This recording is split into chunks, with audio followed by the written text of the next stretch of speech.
เรามาถึงบ้านก่อนนะคะโอ้ฝนทั้งตกทั้งฝนทั้งลมนะคะพายุเข้าตุ้มหนักเลยนะคะวันนี้มองไม่เห็นเขาเลย ถ้าเรามาไม่ทันนะคะคงต้องได้เข้าหลบอยู่ในถ้ำแน่นอนนะคะเพราะว่าเรามาถึงบ้านพอดีนะคะฝนตกแรงมากเลยนะคือตอนนี้ก็หลบฝนอยู่กับบ้านยาหนิงแล้วนะคะถ้าเราลงเขาไม่ทันนะคะต้องได้อยู่ในถ้ำแน่นอนมาถึงแล้วมาถึงบ้านแล้วนะคะพายุเข้าโอ้ทั้งฝนทั้งลมเสียงฝนนะคะนี่คือฝนหนักเลยนะคะวันนี้ดีนะคะที่เราลงเขามาทันนะคะเพราะว่าเราขึ้นเขาเก็บเห็ดก่อนนะคะยังดีนะคะที่วิ่งลงมาทันนะคะมาถึงบ้านสักพักหนึ่งฝนก็ตกมองไม่เห็นถนนหนทางเลยนะคะตกแรงมากเลยถ้าไปเมื่อวานเนาะถ้าฝนตกหนักแบบนี้นะคะเมื่อวานยังพากันนะคะยังไม่ได้มาเปียกปอนหมดเลยนะคะวันนี้ยังรู้นะคะว่าเวลานี้ฝนตกนะคะก็เลยไม่ไปไหนยังดีนะคะที่พากันลงเขาแล้วฝนตกหนักเลยพายุเข้าบ้านกกตูมค่ะเอฟซี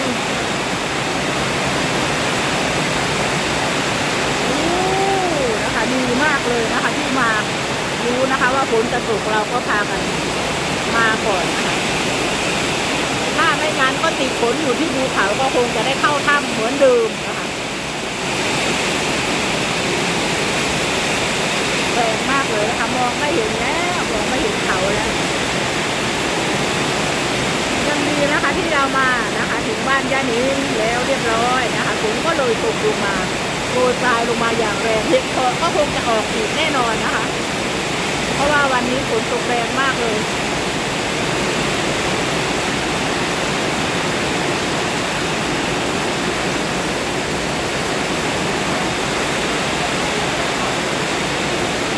พายุฝนลมแรงนะคะยังดีที่อยู่ในบ้านถ้าอยู่ในป่านะคะเราก็ต้องกลัวทั้งฝนกลัวทั้งแต่วันนี้นะคะฟ้าไม่ร้องฟ้าไม่แรง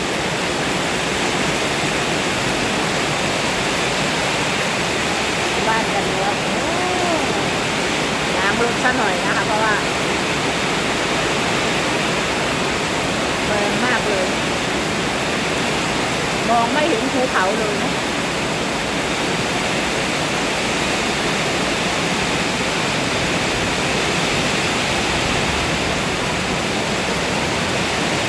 น้ำไหล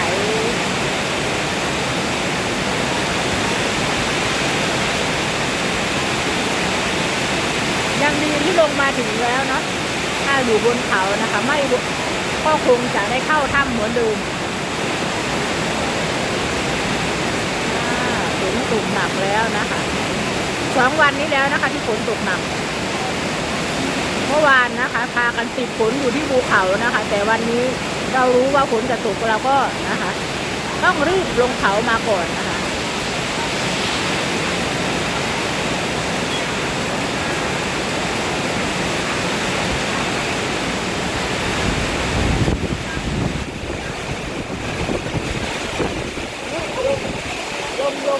ลมแรงมากเลยไม่ได้นะคะลมแรงเปียกปอนหมดเลยนะคะ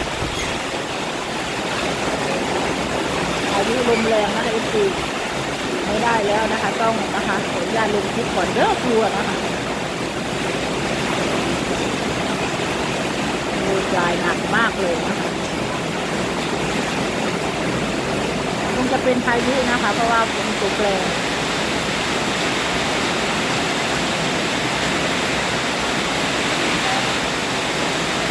ยังดีมาถึงบ้านก่อนถ้าเราอยู่บนเขานะคะต้องเข้าถ้ำก็กลัวอยู่นะคะอีกทีเนาะเพราะว่ามันพายุลมแรงถ้าเข้าถ้ำก็กลัวอยู่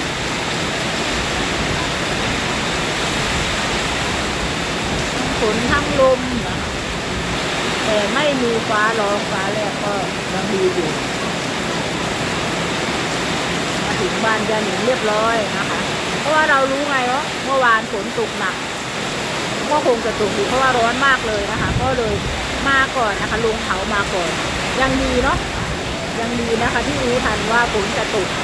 เพราะว่ามันร้อน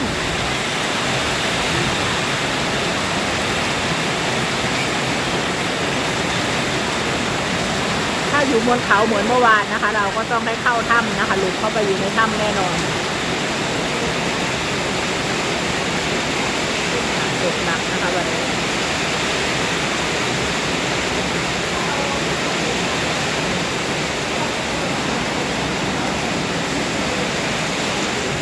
นะคะต้นไม้นะคะลมอยู่ว่อนเลย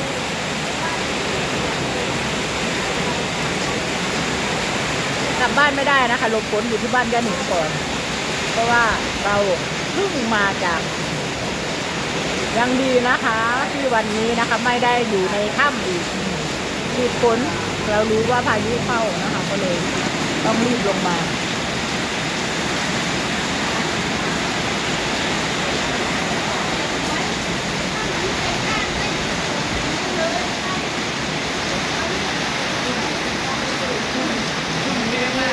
ฝนแรงฝนแรงนะคะ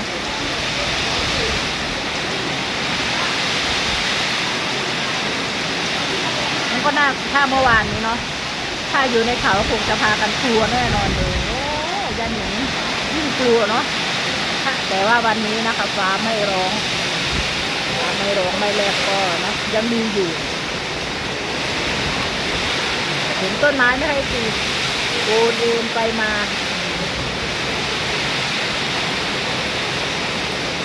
ฝนหยุดก็คงจะเป็นลมนะคะลมแรง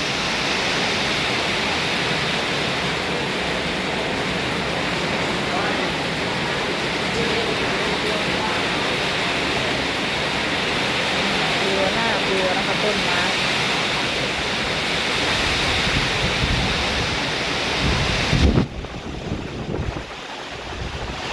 ยังดีนะคะที่ลงมาทันเหตุการณ์พอดีเนาะถ้าไม่งั้นก็โอ้มันอยู่ในป่านะคะทั้งกลัวขอบคุณมากๆนะคะสำหรับคลิปนี้ก็ขอจบคลิปลงแต่เพียงเท่านี้นะคะ